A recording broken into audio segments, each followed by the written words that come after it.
In the dawn of the 17th century, the map of Europe is a chaotic mosaic of overlapping allegiances, feudal oaths, and religious mandates. The concept of a sovereign border is entirely alien to the minds of kings and peasants alike. Central Europe is dominated by the Holy Roman Empire, a vast decentralized patchwork of principalities, duchies, and free cities, all nominally answering to an emperor in Vienna and a pope in Rome. Political power is inextricably bound to religious doctrine, creating a fragile equilibrium where a theological dispute can instantly become a matter of state survival. This precarious balance violently shatters in 1618.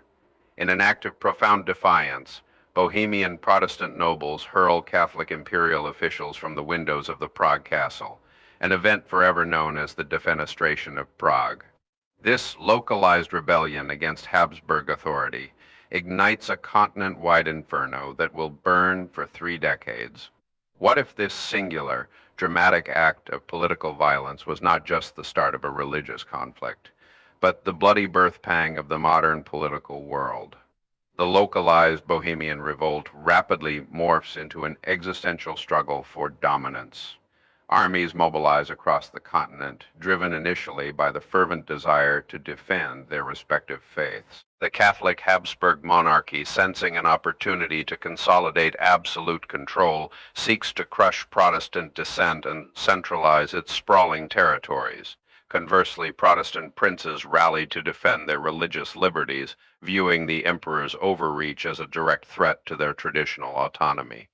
The forces deployed in this escalating catastrophe are not the disciplined, national standing armies of modern times.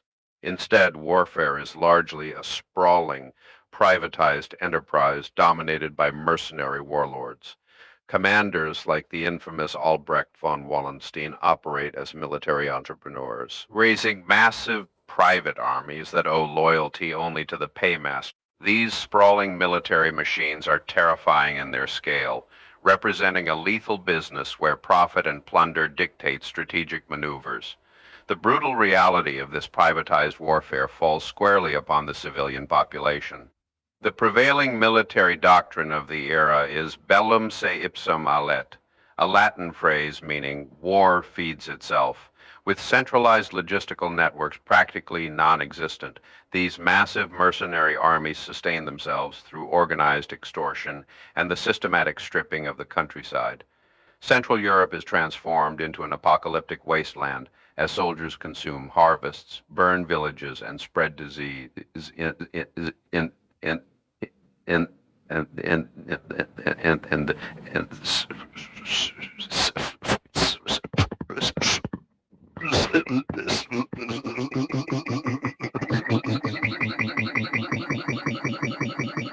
By the 1630s, the religious veneer of the conflict begins to peel away, revealing the cold, hard calculus of geopolitical strategy. The entry of Catholic France into the fray marks a profound turning point in the war.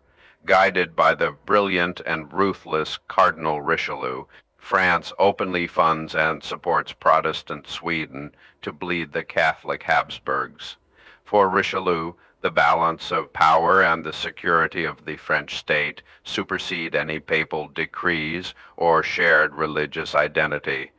The Swedish intervention introduces King Gustavus Adolphus, a visionary commander often heralded as the father of modern warfare. Unlike the unwieldy mercenary bands of his adversaries, Adolphus fields a highly disciplined national conscript army. He pioneers combined arms tactics, seamlessly integrating mobile field artillery, disciplined musket volleys, and aggressive cavalry charges. This tactical evolution brings an unprecedented level of speed and lethality to the battlefields of the Holy Roman Empire. The supremacy of this new military doctrine is violently demonstrated at the Battle of Breitenfeld in 1631. The Swedish forces, executing rapid maneuvers and relentless firepower, completely annihilate the rigid traditional tercios of the imperial army. The shockwave of this decisive victory proves that state-backed, highly organized military structures can dismantle the massive, unwieldy mercenary forces that had previously dominated European warfare. Yet the momentum shifts again when the brilliant Swedish king falls in the fog and chaos of the Battle of Lutzen without its most visionary commander. The Protestant cause falters, and the war grinds on in a horrifying stalemate. How does a continent extricate itself from a conflict that has become a self-perpetuating engine of ruin? The answer to that question would eventually force a complete reinvention of human governance. The struggle devolves into a grueling, decades-long war of attrition. Armies march back and forth across the German states, achieving little strategic gain while maximizing civilian suffering. Famine and plague become more lethal than musket fire or pike thrust. Entire regions are depopulated, and historical estimates suggest that nearly a third of the population within the Holy Roman Empire perishes before the violence finally exhausts itself. Utterly drained of resources and manpower, the warring factions are eventually forced to seek a diplomatic resolution. The negotiations take place in the Westphalian towns of Münster and Osnabrück. But this is no simple surrender treaty between a victor and a vanquished foe. It is a highly complex multi-party diplomatic congress, the first of its kind, attempting to untangle decades of bloodshed and fundamentally rewrite the rules of European power. The resulting treaties, collectively known as the Peace of Westphalia in 1648, stand as a diplomatic masterpiece that irrevocably alters the course of history. The agreements systematically dismantle the medieval hierarchy of Europe. The Holy Roman Emperor is stripped of his universal authority over the German princes, rendering the empire a hollow shell and elevating the individual states to the status of independent actors on the world stage.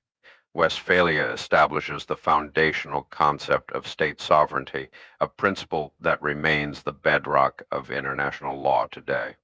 For the first time, it is formally recognized that a ruler possesses absolute authority within their own defined borders, free from external interference by either emperor or pope. The principle of cuius regio eius religio, meaning whose realm his religion is reaffirmed, permanently decentralizing religious authority.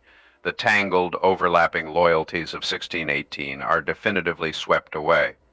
The new map of Europe is defined by hard, recognized borders and absolute territorial jurisdiction. The modern nation-state system is born from this diplomatic triumph, creating a framework where states interact with one another as legal equals, regardless of their size, military might, or religious affiliation. This diplomatic revolution effectively ends the era of sweeping religious wars in Europe. As Cardinal Richelieu had so ruthlessly demonstrated, the concept of raison d'etat, or the national interest, now dictates foreign policy. States will continue to wage war, but they will do so for territory, resources, and strategic advantage, rather than holy crusades or theological supremacy. The devastation wrought by unaccountable mercenary bands prompts a profound evolution in statecraft and military organization. Rulers recognize that relying on independent warlords is a direct threat to their newly secured sovereignty. Consequently, the post-Westphalian era sees the rapid rise of professional standing armies, funded, trained, and strictly controlled by the central government. Maintaining these permanent military forces requires unprecedented levels of capital and organization. States are forced to modernize, developing centralized bureaucracies, efficient taxation systems, and robust logistical networks. The necessity of funding a standing army drives the consolidation of state power, transforming loose feudal domains into highly organized administrative leviathans. This newly forged, highly efficient European model does not remain confined to the continent. As these centralized nation-states look outward, they carry the Westphalian system with them across the globe. Through relentless colonization and empire building, the European concept of sovereign borders and state-centric diplomacy is violently exported, eventually becoming the default political structure for the entire world.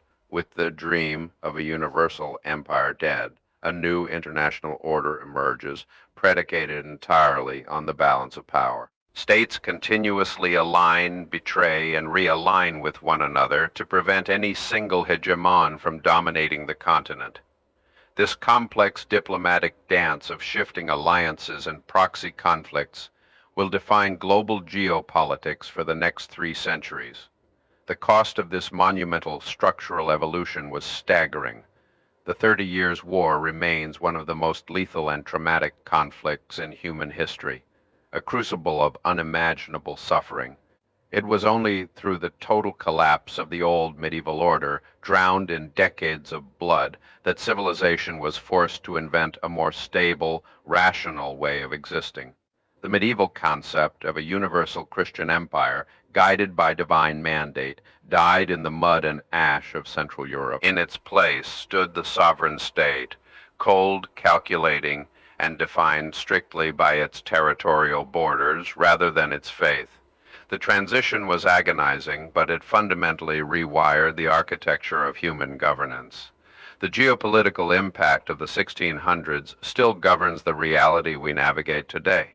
Every passport issued, every border checkpoint defended, and every declaration of war debated at the United Nations is a direct descendant of the treaties signed in 1648.